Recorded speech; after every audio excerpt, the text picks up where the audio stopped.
Ada Regan was a kind of a fellow called Billy McBride was the usher. I don't know whether you ever heard or remember him, and that. Yeah, he was the Mrs. Kerr. You know the Mrs. Kerr in the call. He was the man, a lovely man. But you could go up to the gods there, all wooden benches and all that. And if you could afford it, people used to bring their girlfriends to one of the treatments. That was the last price I remember to get in there. Down below, you had a bit more plusher seats, But there'd be a gang of us. We were all old bowsies, snotty-nosed old bowsies and all that. And you could start banging on the floor if the film was brutal, or if the chap was going to be more needed to escape. You'd hear people breaking. You remember the taffy blocks and halfpenny squares and off at the thing, and you'd have fellas shouting at the film, and then you might throw stuff down if someone might remark, because you could overlook. If you went into one of the Trupney places, the best place to stay is back under the thing. You couldn't get, that. Yeah, and we can't afford them. I remember often chatting with fellas there. There's some great shame it's gone now, but but that was a great place. People queued up, Ollie, in the 50s, and they used to show. Our parents used to send us from all around that area and down from Costello's Lane and Dial Street. They used to show these films there every Sunday, matinees and all that, and they'd be folly-ups. You ever hear so you might only see half of the bloody, and you'd have to come back next week for the thing. And there was that, and you got a bit of news as well, because Pate News, and most of these, what do they call it? They have a name on that genre of film where there's, it's black and white. And there's a body on the thing, and the fella has a press thing in his hat and a big camera flashing. What do they call it? Film noir, is that what they call it? I'm not sure what. The type of film I'm talking about. Do you remember the Scotland Yard? So we were all exposed to that sort. Of course, then the cowboy and Indian sort of stuff as well, sort of. Most people didn't have TV. What? No. Most people didn't have TV, and when TV came in first, you knew the houses of wealthy were known by the big aerial on the roof. Them big fucking TV. I think he had one on your place in Patterson. Did you remember? Oh yeah, the Savoy. Yeah, I remember the Savoy well. It was that was a great place. The great shame that I know I like the book centre and all that, but Mac, that was part of it. The book centre. On one wall there, when you go in, if you're ever upstairs in the cafe or looking at the wall where they have that paint coloured, that was where the screen was. There, and you were up, and there was kind of. It was like 3 parts, 2 parts to it, but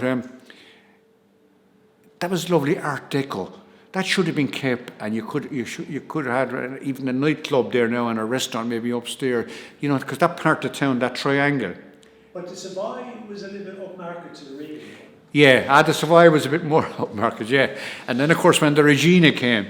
No, but hang on, Savoy also did they have a cafe upstairs? Yeah, they had a cafe upstairs, yeah, that's it, yeah. You could.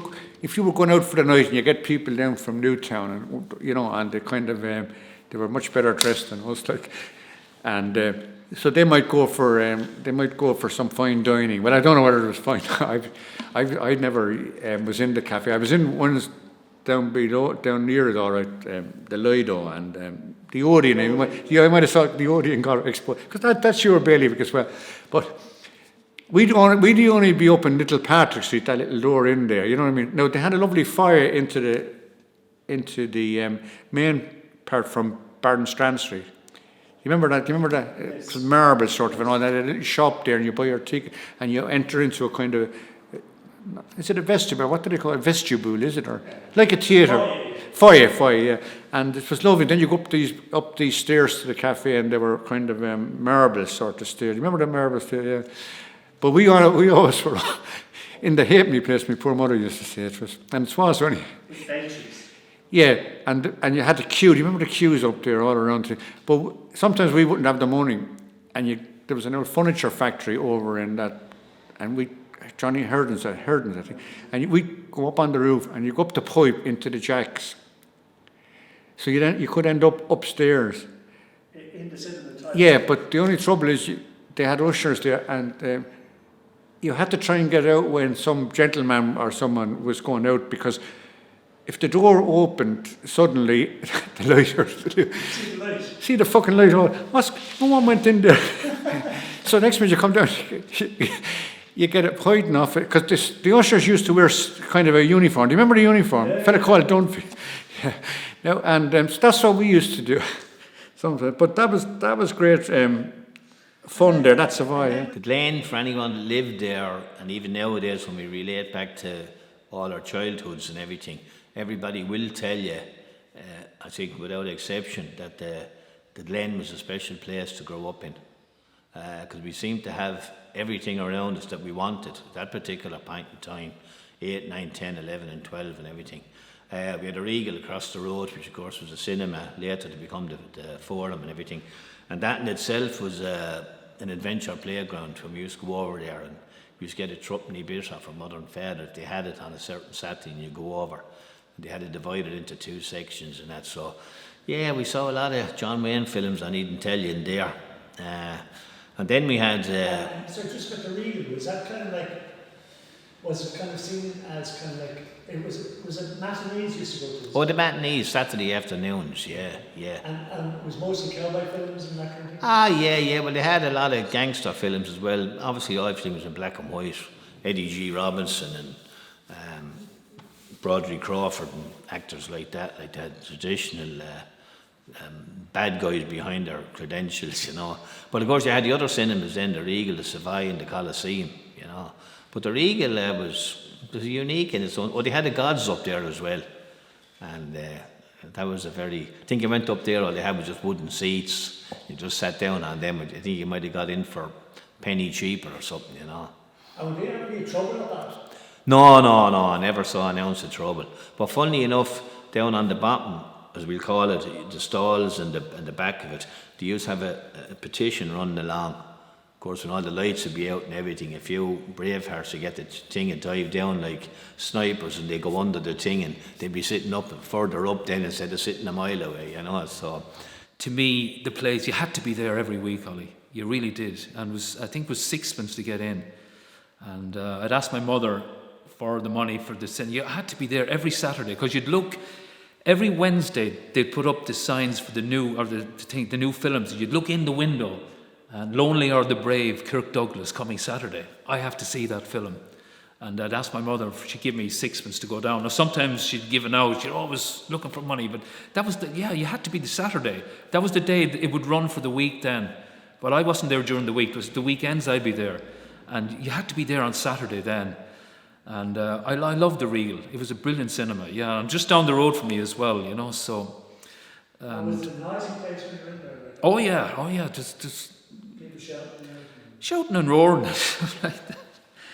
Yeah, it was just a sort of, you reacted to it, really. Do you know? It wasn't a hey. I remember Barabbas was on there, and Anthony Quinn, and you know, he was a slave, and he was in the Coliseum, and they were throwing everybody out to be slaughtered by these lions and everything.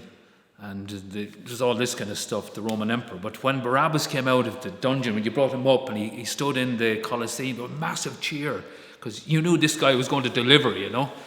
Hey, like that. The hero, yeah, it was totally heroic. And he was looking around, slightly fearful, but the size of this guy, and he fucking destroyed whoever he had to deal with, like, and you would react, yeah. It was a Pat News then would come on, this fellow with a British accent now, that was like something out of, you know, Tokyo or around the world. Jesus, suddenly the world was, you know, you had to go to the Regal to see the world. You couldn't, well, I didn't really have TV at home. We begged my father for years to get TV.